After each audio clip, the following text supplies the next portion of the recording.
Welcome back to the Oxford Farming Conference Fringes. We hope you had a good lunch and are looking forward to our afternoon programme. My name's Will Evans and I am one of the OFC directors. This is the fourth in our day-long programme of Digital Fringes. It's important to us that we continually strive to make the conference as inclusive and as accessible as possible. Therefore, we are delighted to be able to bring this session to a global audience for free. We're all very familiar with Zoom after the last few years, but just a brief reminder, if you could keep your microphones on mute unless you're speaking, and if you have any questions, please do post them in the chat. The session is being recorded and will be available via the Oxford Farming Conference website after the event. The full Fringe programme today and the conference running from the 4th to the 6th of January 2023 would not be possible without our partners and sponsors, so our huge thanks go to all of them, in particular our headline sponsor, Trinity Natural Capital Group. I won't keep you any longer. Our next Fringe of the day is hosted by McDonald UK and Ireland. Thank you so much for your continued support of OFC, including our Scholars Programmes, absolutely invaluable to the conference. It's supported hundreds of young people and their journey within agriculture, rural, food and business. Lovely, thank you for that, Will. Hi everyone, welcome to this discussion all about gathering new talent for the industry, and looking at the barriers that new entrants can face when trying to get into farming. I'm Emily Ashworth, I'm the features editor at the Farmers Guardian magazine. I work across multiple campaigns and supplements that cover careers and help to showcase the countless opportunities that there are in agriculture. I'm going to hand over to the rest of the panel, each who have some real insight into the sector. So let's go to Carl first, just a little brief overview of yourself and what you do, Carl, please. Thank you, Emily. So I'm Carl Edwards. I'm the Director of Education and Public Engagement at LEAF, Linking Environment and Farming. And the rationale of our work is very much providing experiential learning for young people to be engaged by, inspired by, and motivated by the agricultural industry. Last year alone, we worked with 36,000 children directly on farm or in person, 30,000 additionally through virtual workshops, plus supporting hundreds of farmers and thousands of teachers across England and Wales to deliver that ambition. Fab, thank you. Rona, would you like to go next? Good afternoon, everyone. My name is Rona Dempster and I'm an agricultural sustainability graduate with Noble Foods. I suppose I'm particularly interested in this today because I don't come from a farming background, and also I was a progressive young farmer in 2022 and 2021 as part of the McDonald's Progressive Young Farmer Programme. And I also studied agricultural technology at Queen's University and I've just graduated in June. Fab, thank you. Flavian, would you like to go next? Good afternoon all. My name is Flavian. I'm a Kenyan-born pig farmer based in Hampshire. Also the Oxford Farming Conference Inspire Programme member for 2022. I got into farming accidentally and I like promoting improving diversity in agriculture and encouraging young people from non-farming backgrounds into the industry. Great, thank you. Thebe, would you like to go next? Hi everyone, so my name is Partheben. I'm a clinical farm vet and I'm also a director of the Oxford Farming Conference, like Will. I co-founded the British Veterinary Ethnicity and Diversity Society in 2016, and I've recently just completed my Nuffield Farming Scholarship, which was presented a couple of weeks ago, which was sponsored by McDonald's, on encouraging and supporting Black and people of colour into agriculture. Thank you. And Harriet? Hey everyone, so my name is Harriet Wilson. I work for McDonald's UK and Ireland and I'm responsible for agriculturally sustainable sourcing. It's great to have all this panel and be on this panel and be part of this great group today. I have worked in this role for 2.5 years now, but I actually did my placement year back with McDonald's 10 years ago, which is actually when we launched the Progressive Young Farmers Programme, which Rona was a part of. And that's really given young people full experience across our supply chain from farm to front counter. And I think what we've been able to do is create huge success in kickstarting careers for some people from non-farm backgrounds, and also really brought females to the sector. But we also know that there's more we can do on diversity, which is why we wanted to, I guess, pull this great panel together this morning and have Emily pulling everyone together. We've launched a couple of initiatives last year in terms of our Route to Food programme, and we're working with Oxford Farming Conference and Steve on our Breaking Barriers Scholars. But there's so much more we need to learn and do. So we wanted to create discussion today. We're also doing some research with Leaf Education, and also working with Thebe through his Nuffield to inform our future strategy, basically that we all need to work together on as an industry. Great, thanks, Harriet. Yeah, and again, just, testament to everybody on this panel. Everyone's got, like I said before, a real insight into various parts of this sector. But I'm just going to start with, some interesting research that's from McDonald's, which revealed that 60% of young people don't even consider a career in agriculture to start with. And to further that, 64% said there was a lack of role models. So, I feel like we have such good framework in agriculture. There's so many, diverse role models to be found on social media, for example. But for me, it's how do we then showcase them to the rest of society? And then how do we take that even further, by ensuring that there's also such role models within key farming organisations. And I'd actually like to touch on, I'd like to talk to you really, Thebe, about your recent scholarship and things that you found, by going through that process. Yeah, so so my scholarship was basically I looked at what we were doing in the UK, looked at different colleges and different farmers and sectors, and then I went to the US and I looked at sort of the southern states of Alabama, Mississippi, Louisiana and Georgia, because they had the highest percentage of minority farmers. And then I looked at Texas for the highest number of minority farmers, and what I wanted to understand was how those farmers are still there, but how do they encourage the next generation to come in? And I think role models is one of them, but I think, again, youth, there's so many different individual barriers that we need to consider. I don't think there's one barrier for all that applies to all youth. And I think we need to understand the difference and therefore how barriers affect differences, and also the intersectionality of difference. So again, a Black woman has both the female element and being Black, and we need to understand those sort of barriers as well. And I think that the things are sort of role models, one of them, but opportunity, access, connections, financial constraints is also part of it as well. And how do we support that as well? So again, looking at ways that programs building the inclusivity as well as the diversity was something that was important that came out. And there was nothing new or revolutionary that came out. It was more about practical ways of implementing things that we already know. And when you say, implementing practical things, what sort of things are we talking about there? So I think when you bring diverse people, you need to make them feel like they belong. So for example, when I was in New Orleans, there was a classroom and they were teaching students agriculture, and 99% of the children were Black or Hispanic. So they were teaching agriculture to inner city kids from New Orleans, but they were in a classroom that had imagery, it had famous role models, it had instruments, it had food that reflected what they had at home, but they were learning agriculture in that environment. So what they felt was they were in a relaxed environment that reflected them, but learning a subject that might inspire them. And actually, those children between 16 and 18-year-olds then 80% went on to study agriculture afterwards. So it wasn't that they didn't want to do agriculture. What they needed to do is have that positive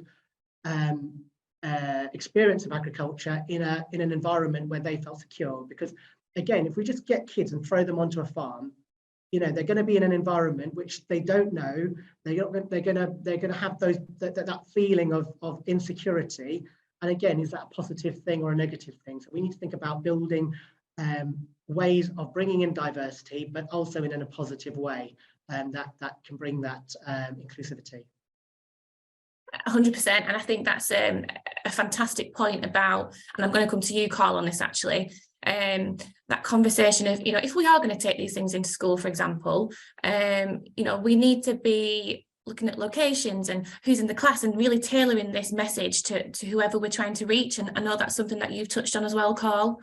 Yeah, absolutely. And I couldn't agree more with what you've just said, Phoebe, around that whole piece with school. The fact that a school environment is actually, for most children, a safe environment, and it's a formal setting. And by working with young people through a school setting, or by working through school out on farm, that's a very safe and secure place to be. And I know working with DEFRA around some of their wider diversity and access to national parks, for example, and wider natural environment, just by taking a group of more diverse young people and plonking them in somewhere that is completely new to them just doesn't work. And very much the conversation we might have with young people is, well, what do I wear? How do I behave? And something that we really need to think about is, exactly as Steve said, that diversity and recognizing the audience in front of us. And as a previous teacher and all of my team being qualified teacher, we do that on a daily basis. We look at the group of young people that we have in front of us, and we make sure that we are meeting the needs of those young people. So, for example, I've said this at length, when we talk about British wheat, for example, and talking about British produce, for some reason, the only example we ever seem to give is British wheat goes into white sliced bread. Well, actually, that's not the only way that people eat British wheat, and it goes in chapati, roti, there's all these different types of bread. And just having that conversation to make sure these young people feel that actually this product is connected to them in some way. And I go back, Emily, to that point around 60% of young people aren't considering a career in agriculture. And we're really fortunate to be working with McDonald's and Harper through the School of Sustainable Food and Farming on our piece of teenage research. And we've gone out to 1,200 12 to 19-year-olds, and we've asked them around 4 different themes: one, diversity and inclusivity, another around careers, another around sustainable agriculture, and a fourth around their misconceptions or preconceptions around our industry. And actually, those 60% of young people that aren't considering a career in agriculture, it's because they don't know the careers that are open to them in agriculture. And it's just opening their eyes to that understanding and that opportunity. On the whole, young people are really positive about our industry and about that connection to our industry. But if we don't spend that time, that resource, that commitment to these young people, it's never going to happen. And our national competition that we've run for 5 years now. We take 14 to 16-year-olds. We take 7 schools, so 21 children and 14 teachers. It's a small group of young people. It's resource heavy for our industry. In reality, we take them from Friday to Sunday. We offer them a hypothesis. This year, we looked at soil being a key role in sustainable food production. But in the past, we've looked at carbon neutrality. We've looked at drone technology, for example. Well, last year, out of the young people that we took, 2/3 of them have now gone on to apply to land-based college and university. They didn't even know it existed until that. So if we're going to invest in young people, then we need to do it in the right way, in a way that they feel safe and secure, and therefore want to follow on with our industry, with those opportunities. Because actually, when we surveyed those young people, 91% of them said that they felt that our industry is actually really important in the fight against climate change. They are hugely positive about careers in our sector. The key words that they talk about is that farmers are very resilient, patient, they have common sense, they have a passion to make a difference. Hugely positive, and slightly disappointed that in the media we still seem to have this negative conversation that, oh, lots of people are against the agricultural industry and lots of young people are against the agricultural industry. They're not. We worked with 36,000 young people directly last year. Not one of them had anything negative to say about our industry. They will question, they have lots of questions, and we have to give them the information that they require. And so that really is a barrier as well to our industry, is that almost that negative misconception that people don't quite understand us and don't quite get us as a sector. They're keen to work with us. They want to work with us. They want to know more. But it's how we do that. Emily, sorry to presume, but I think Emily, from also the research that we've done together, farmers have actually said, we did research for farmers, and they actually said that one of the solutions that they think to bringing in more talent into the sector is to show young people how important farming is to the country. But I think it's really important that we look at it in a global context as well, because I know students are quite interested to understand how that works globally, aren't they, versus just here in the UK. Definitely, young people today are global citizens, and when we talk about the climate crisis and the change that they maybe want to have, 10, 15, 20 years ago, it was about my local community and what can I do in my local community? Don't get me wrong, that's still there, but they recognise this bigger picture and this bigger connectedness. The reality is not all of our food or will ever be produced in the UK. There are lots of growers that supply. From Leaf, we are an international organisation. So a lot of the fresh produce that comes into the UK is internationally grown and is sustainably sourced. So why aren't we using different farmers from around the world to have that conversation with those young people? There absolutely is that keen interest. And actually, as part of our teenage research, we were at one of our demonstration farms, the Elverton Estate, earlier in November. And we were talking to young people, and very much the comment around sustainable food diets, for example, is buy local. Well, we spoke to a group of girls, and they said, well, actually, our diet at home and our food culture is I eat plantain and I eat mangoes. So there was another group of young people and they said, well, actually rice is a huge part of our diet. So if you're telling me to buy local and I've got to buy within 20 miles of my home, that is never going to allow me to feel part of that conversation and to be part of that change. And so it's allowing those young people to feel that they're included, and it's having those conversations was actually local maybe isn't just the answer that we need to talk about, and that international perspective needs to come in. Can I just mention one thing about that as well, is that decolonisation is also important as part of this, because again, the way we talk about world production is very much in a colonial mindset in a lot of ways that we teach it as well. So again, we need to look at as a sector, when we talk about farming abroad, it's always in a negative way abroad compared to in the UK. But what we need to be able to do is to think about other people's cultures and other ways of doing things, and actually decolonising the way we talk about these things, so that the subject is fairer, and we're actually teaching a much more modern way of talking about farming abroad. Yeah, and I want to just bring this back as well to, Flavian, I want to talk to you about this, because again, it goes back to having those stories from, people you can relate to, and how do we open this conversation and actually show people as well from, you kind of ended up in farming, Flavian. Can we hear a bit about your story as well, please? Yes, of course. So I know you spoke about role models before. It's important. Yeah, so like I said earlier, mine was accidental. I wanted to be a vet like Phoebe. I definitely didn't work hard enough, nowhere near. And I ended up sort of working on a farm for a week. And then I'm still on this farm now after leaving for about 10 years, and I've come back. So it's been a full circle. And I think for me, my attraction to farming was initially the love of animals. I've always liked animals, from having dogs, rabbits, chickens back in Kenya. And then having experience of a pig farm on my uncle's farm in Nairobi. And then when I had the experience here, the week that I worked and got offered the job on a Friday, being outside, driving big kit, which I'm not too excited about now, but as a 19-year-old, driving a tractor, driving a Land Rover, all those things, being outside with the animals, that was my main attraction. I didn't even think about, oh, these people don't look like me, or I can't see anyone that looks like me. Because I remember searching online black farmers in the UK, and all I found was Wilfred Emmanuel Jones. And to this day, I still look up at him as, if I didn't see him, I probably would have been like, oh, can I do this? And if people always say, and it sounds cliche, if you don't see something, there's no way you're going to want to be it. Like, you look at the England football team, there's so many role models in there. You got Rashford, you got Saka, and all the kids from non-white backgrounds see them and think, oh, I can do this. Same with rugby, you got Mario Toji, you got Genge, and all those people in there. So I think in farming, we need these people to be able to tell to kids, okay, this is a career you can be in, because you have Black policemen, you have Asian teachers and all those things. But when you look in farming, we're few and far between.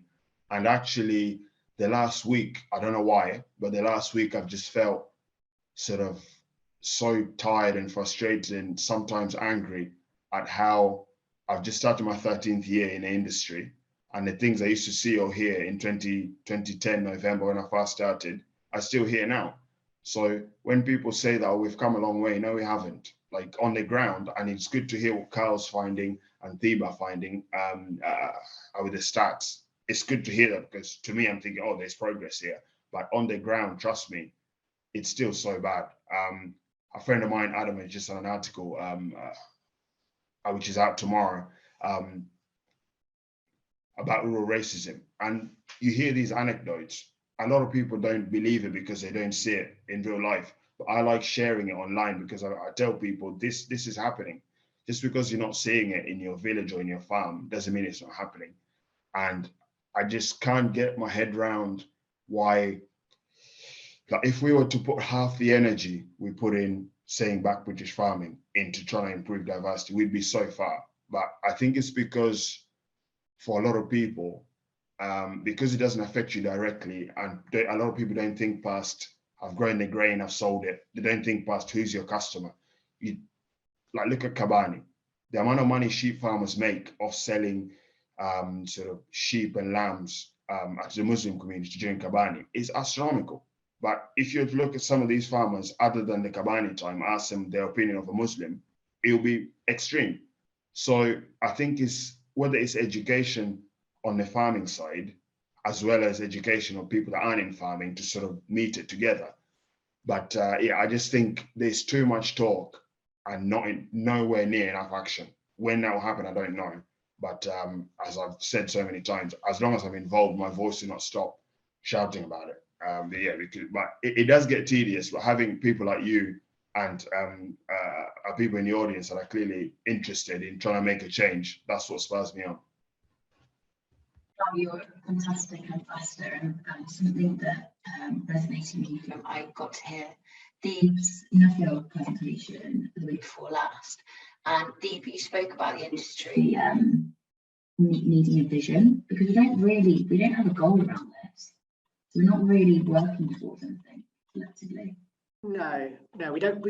There's no intention, or there's no aims as such. It's just we have a value. People like the word value, or people like the idea, but actually people aren't going, well, okay, we want to, let's say, increase diversity by a certain price, by a certain amount. Let's put some money behind it. Let's, as an industry, put some money. Let's hire some people, and let's actually do some real action. Which, you know, Flavien was saying, less talk and more action. But as a sector, we just sort of keep going, oh, we need to do better, but we don't actually do better. And I think, you know, like if you've got some stats about people of colour in our sector, you know, we are at 2% in agriculture. In veterinary, it's 4%. In environmentalism, it's 4.7%. You know, in a country that's 14% people of colour. And some more stats, if you look at children, 33% of primary age school children are children of colour, and 25% of secondary age school children. Now that is the future of our sector. That is also our customers for our sector. Yet they're not part of our sector, yet we want them to support our sector. It doesn't really make sense, does it? So if we look at those stats, we've got to think, well, okay, at 2%, and outside these four walls, there's 14% of adults and people, but the children are much bigger. We need to start to change things now. Yeah, and let's take that idea then and move it on to, you know, there's a couple of questions come through about how do we continue to open our sector more to, you know, offer these opportunities to people from a wide variety of backgrounds. And I'd actually like to hear from you, Bruno, as well now, because I know that obviously, you know, you're not from a farming background. So what's your experience? You know, what was your experience trying to get into the industry? I know that you were told no a couple of times and it's not for you. So yeah, let's just hear a little bit about that, please. Yeah, no problem. So when coming to apply for university, I'd always had an interest in agriculture. it was kind of bred into me from a rural background, despite that I wasn't farming. I just had the exposure to farming. You know, I was right next to fields with cattle in them. My relations would sometimes take me to their friends' farms. So it's always like a little sort of spark that was lit inside me. So then when I came to apply for university into an agriculture course, I was quite put off by the amount of universities that actually say they require some experience in the sector previously. And it was quite disheartening, really, you know, because it was a big dream of mine. But I'll keep it anonymous, but I actually went to university open day and I was asked had I any experience, and I said no. I was just completing my A-levels, but I was about to start working a beef and dairy farm. And I was, as you say, Emily, told perhaps it's not for you. So I think that's the first like major barrier that we need to get rid of, is the sort of bias towards people from a non-farming background in education. And that involves a conversation with universities, you know, it involves conversations with the likes of Carl there at Leaf, and just to get everybody aligned on, you know, who is it we actually need in this sector? Is it just people from a farming background, or is it people from any background like myself?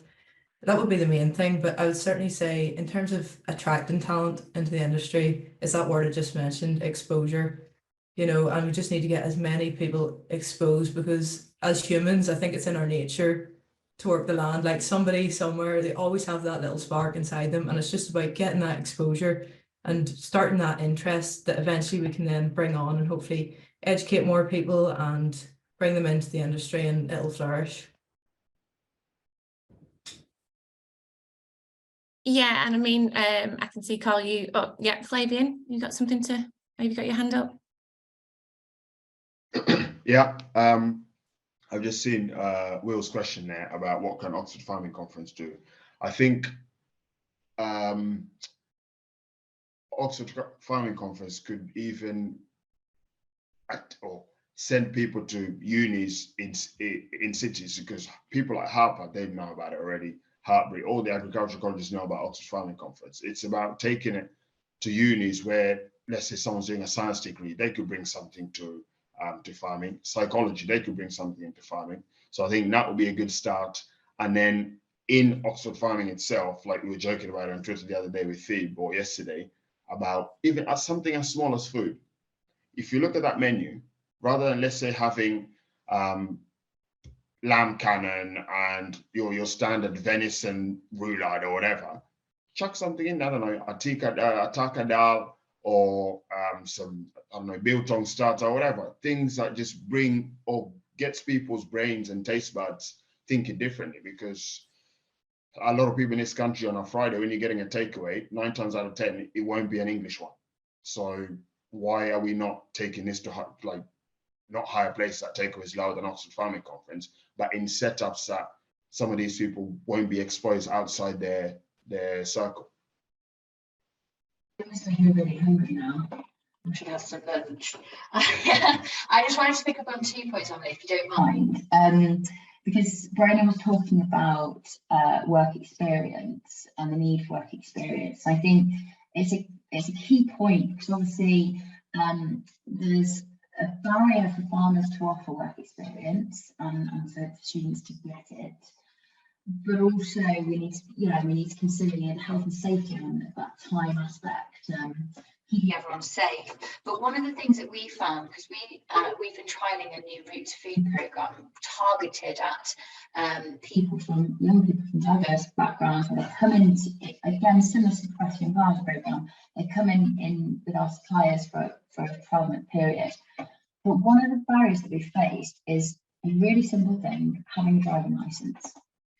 Because if they're based in the city, or they go to university in the city, they don't need a driving licence. And there also might be a financial barrier there as well. But obviously, if we're going to give them access to our full supply chain, we want them to be based on a farm for a period of time, or even with a supplier. Normally, they are based in rural locations, and it's really hard then to get them about. So I think that's something that we need to consider. How do we, one, support people to get that initial work experience, because those people coming through don't have a huge amount on their CV, and 2, how do we get over that access barrier of them actually physically being able to get on the farm? Because I think that's big thing. Sorry, Carl, go on. I was just going to say, it's also looking at bringing it earlier though, because if you take Rona's example of at university open days and then being told no, if you're someone that hasn't maybe as strong-willed as Brona, I'm taking from this, you know, you've suddenly had this other barrier. You've actually gone out of your comfort zone. You've gone into something that's going to be different for you as an individual. And then suddenly this huge opportunity that we have as an industry to take different people from different backgrounds saying, no, you cannot enter. And I think it's exactly what you're saying, Harry, and recognize all of those issues and challenges, but it's bringing it in at a younger age. And we work, you know, we work from 4 years old to 19 years old. And when we're working with those secondary age students, a lot of the time they're saying they've already chosen their career, they know what route they're going in. They think that as an industry, you have to own land before you can even enter our industry. So this huge misconception that I think has come on the chat. And we often are talking about that and all the different opportunities that are there. But we get these young people that are so keen, so excited, and then really keen to enter our industry. And it's, yeah, where next? Suddenly all these barriers are put up, and sometimes health and safety, completely agree, we make sure through accredited training that we deliver safe on-farm visits, but there are absolutely ways around this, and there are opportunities to make sure we can engage with young people at a younger age. Other industries do it. Other industries will work with year 11, year 12, year 13 and provide them those opportunities, even if it's just touch points for a day, that they can have that chance to understand our sector. And actually from the research that we did, like I said, when we had those I think it was over 80 secondary age students out on farm for the second part of the research. Bearing in mind, before it was over 60% said they wouldn't enter our industry. At the end of that day, 100% of them said they would now consider a career in our industry. So it can happen. We need to provide those opportunities. And a big issue for us is we get these young people so keen to enter, and it is a what's next. And almost we are relying on young people that've got 101 different things going on in their life at that time to take those big steps. And there was an Office of National Statistics stat that came out when we did our last piece of research, surveyed 16 to 21 year olds. It said, what do you want to be in the future? I mean, agriculture didn't even appear on, you know, the top 50. But actually, from what young people wanted to where they were 5 years after, only 4% achieved it, except for 50% that wanted to be teachers. And that's because teachers working directly with those young people know the practical steps of what you need to do, how you can get some kind of experience, and how to enter our sector. We haven't got that right for our sector at the moment. And we really, really do need to look at that exposure for young people and that opportunity for young people. And again, just on exposure, sorry to cut in. I feel like we could talk for hours on this, unfortunately.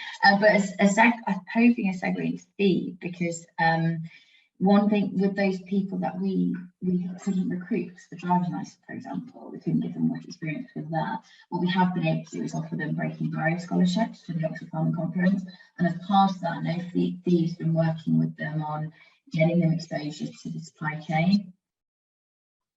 Yeah, so that was a big thing. It was there were students, most of them agriculture students, but they still, even though they were in an agriculture university, they still had barriers in their way. And what, rather than just throwing them in the Oxford Farming Conference and saying get on with it and make your connections, the feedback from previous years was they felt isolated, they felt a bit out of their depth.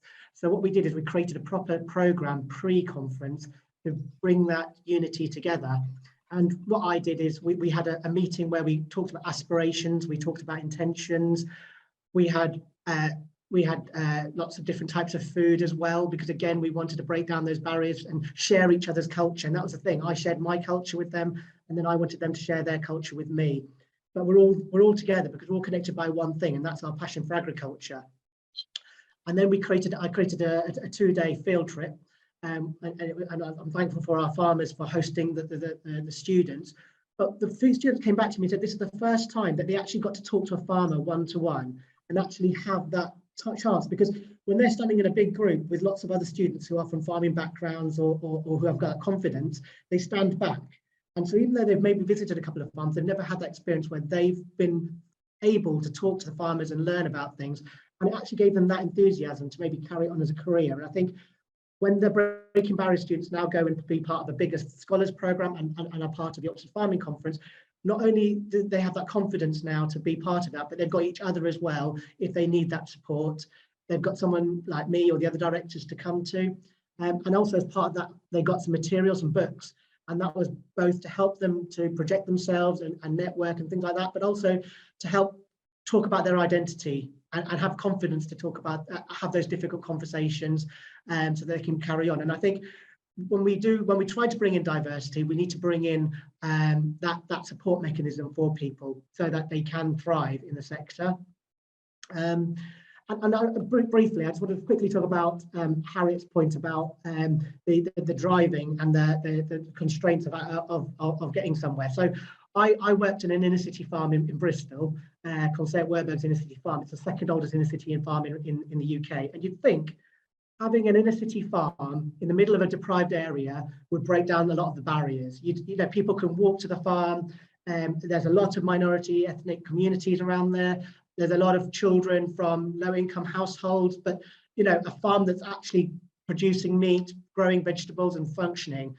But what we found was the service users were not from those communities. People were driving in from outside to work on there. And so actually what we had to do is go out into those communities and find out why they're not using the facilities that are on their doorstep. Because you know, there are a lot of other barriers, and they felt that it wasn't a space for them. They didn't feel welcome there. They didn't understand how to use those spaces. And again, it was talking to those communities, working solutions with those communities on how do we increase diversity was the best way to break down some of those barriers. And that's an ongoing project there. So, you know, again, you can Google it and you can read the report on some of those barriers there. So, yeah, I think it's about learning on how we can increase access in different ways. And just quickly about Carl's thing, children form their ideas about careers about 7 or 8 years old, and that's what they normally say. And then from after that, then they build onto it. So again, it's about getting those children at a young age, but then throughout their childhood, working with them to keep on reinforcing the positive things about any sector. And educating careers advisors as well to what the agricultural sector is all about, because careers advisors, a lot of them are still don't understand what agriculture is, and they probably pick children that academically are weaker or haven't got any other ideas to do agriculture. But we need to actually help educate advisors. I just want to pick up on that point actually, Thea, because the questions just come through, and it's, for me, this is huge, because I know that we're running out of time, but we obviously need like 3 hours next time because there's loads to go out here. But it's about education. Education for me is, you know, it's key. But all too often, this question says, all too often schools, you know, it's the students that are struggling academically that are directed towards animal care courses. I went back to visit my old high school last year because they are one of the only schools in the country to run a BTEC, a countryside BTEC, which is amazing.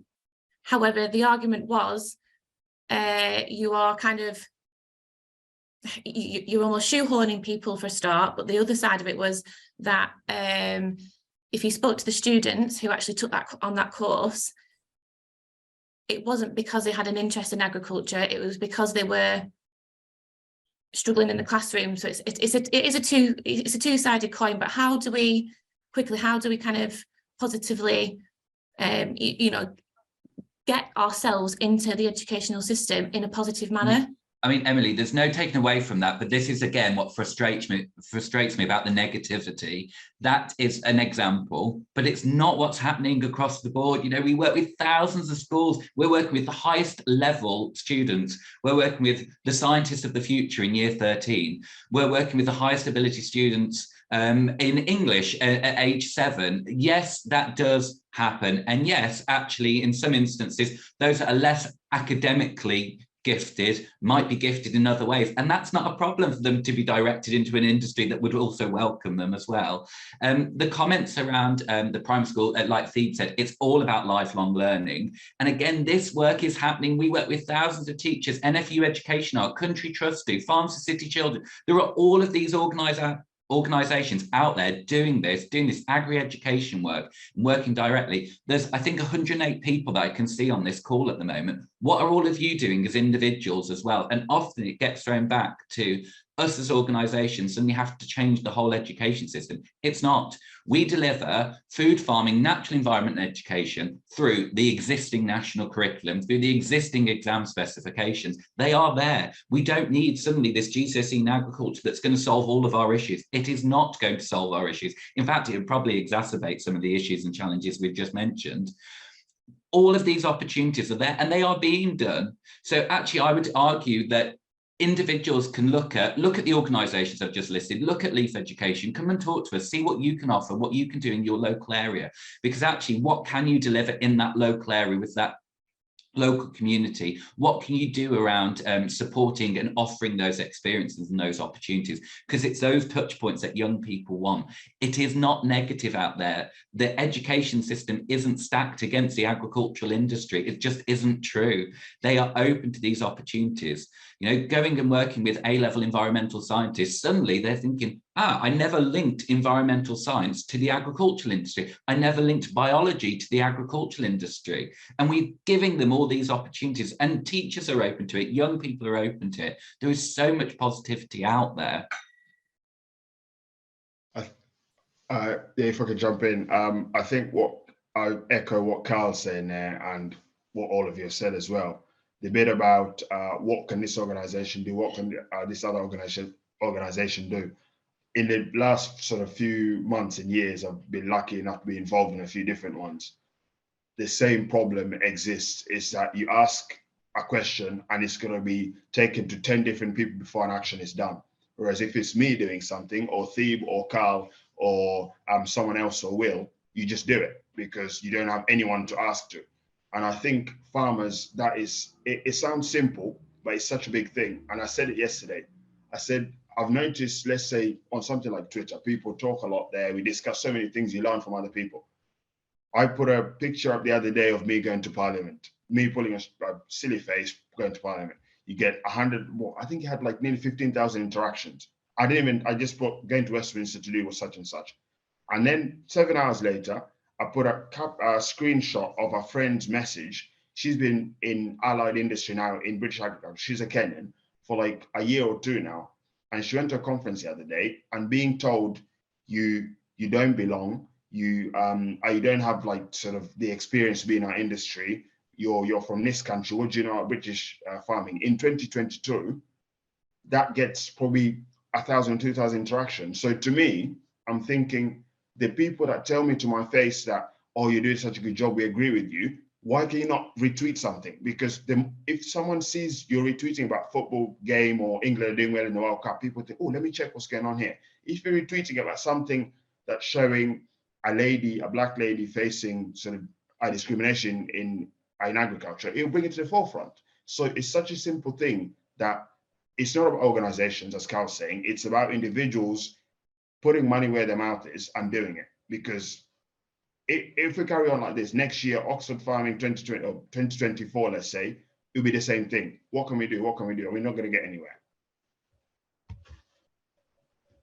Then just to add to that point for no really enough time, and it'd be great to hear from Brian as well. But I think I'm very passionate about this as well. I have a huge amount of support as a young female coming into the sector.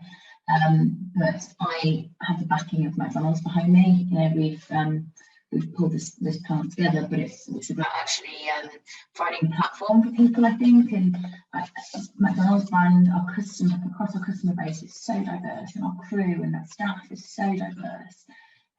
The brand is so well recognised that I think, can make a huge impact in this space by providing a platform. And I'm hoping that we're already able to do that, but there's a huge amount for us to go up, and I'm really excited about doing that.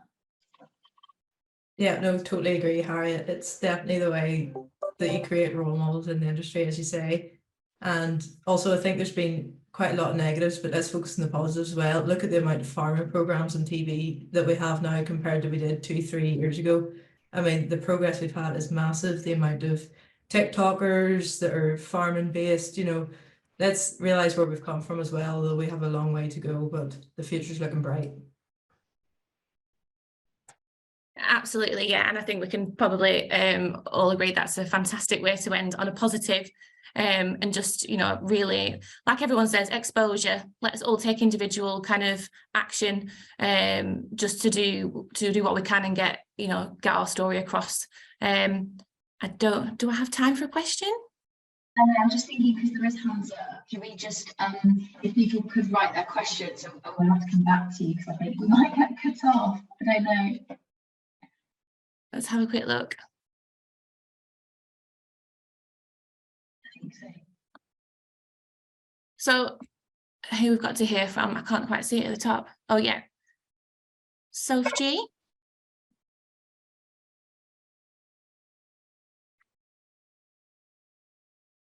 No.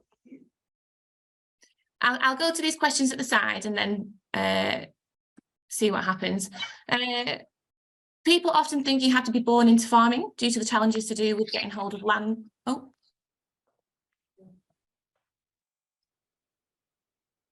Was that somebody? No. Okay, so what can be done to make access to land, to farm and business planning, access to finance easier for young people from outside the industry?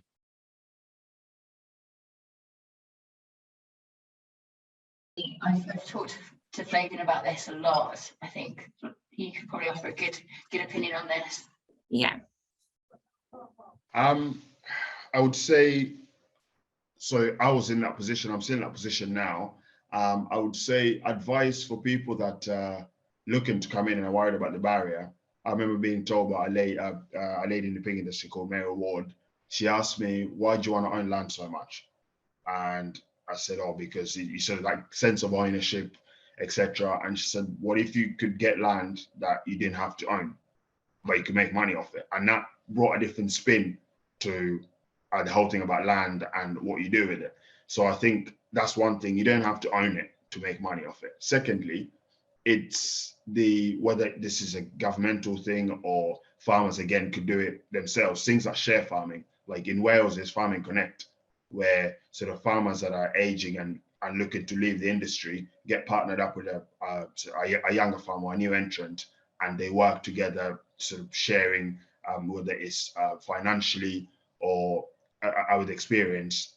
That goes like that. And then I'm seeing a few more tenancy options coming up with both council and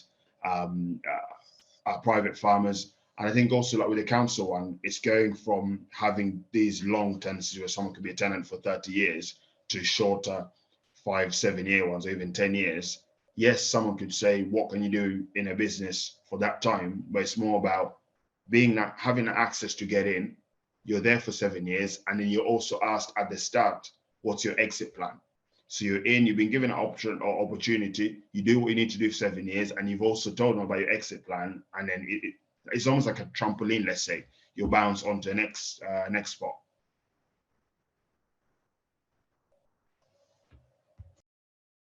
Thank you, Flavian, for that. We're going to hear from Daniel Mafulul. If you've got your hand up, if you want to ask a question. Yeah, no, it's not really. Yeah. Hello, can you hear me? Yes, we can hear you. All right, thank you very much. It's not really a question. To be honest, it's been a very, very fantastic discussions, and I'm just joining it for the very first time, and I find it very, very, very, very important, very, very useful. It's been a thought-provoking and intellectually stimulating discussions. I am a researcher, PhD researcher on food systems here at Aston University, and to be honest, I find these things very, very important to the work, to the research that I'm currently doing. It's just, I just have a few words just to say, just in addition to all that has been said, for which I totally agree with, all the ideas that have been, the thoughts that have been deposited on this subject of discussion. To be honest, I think the UK agricultural sector, we need to find a way to develop the agricultural value chain. It has a lot of opportunities. The younger ones will be able to see some of these opportunities that they could just jump into. It's quite different from where we are coming from in Africa, where you grow up from a farming, family, and then you just get, just like Flavian just shared, he grew up in a farm, but it's very, very different here in the UK. children of farmers are not growing up to be farming. They don't see anything in farming. I think we need to look at how we could develop the agricultural value chain. There are lots of opportunities. These young people, some of these opportunities, marketing, other things would be very, very enticing to their eyes, and I think it will be another way to go. But I think little by little, as we are pushing on with events like this, I know definitely one day we're going to make a huge impact. Thank you so very much. Yeah. No, thank you for that, Daniel. Yeah, and obviously echoing what we all believe and want to happen. So we're going to have to leave it there, unfortunately. Hopefully we can pick this up at another point, but thank you, everybody. Yeah. That was fantastic. Well done, everybody. And I guess the message that's come out of that is a little less conversation, a little more action. Someone famous once said that. Give us all lots of food for thought as we count down to the conference in January, Farming a New Future. A big thanks to McDonald's UK and Ireland for your time today, and once again for all your support of our Scholars Programme. It is so much appreciated. Just a reminder, this session was recorded, will be available to watch back on demand in the next few days. I'm sure many of you will want to watch it again. And if you would like to join us in January, and we really would love to see you there, tickets to attend in person or online are still on sale, and you will find a link in the chat. Thank you.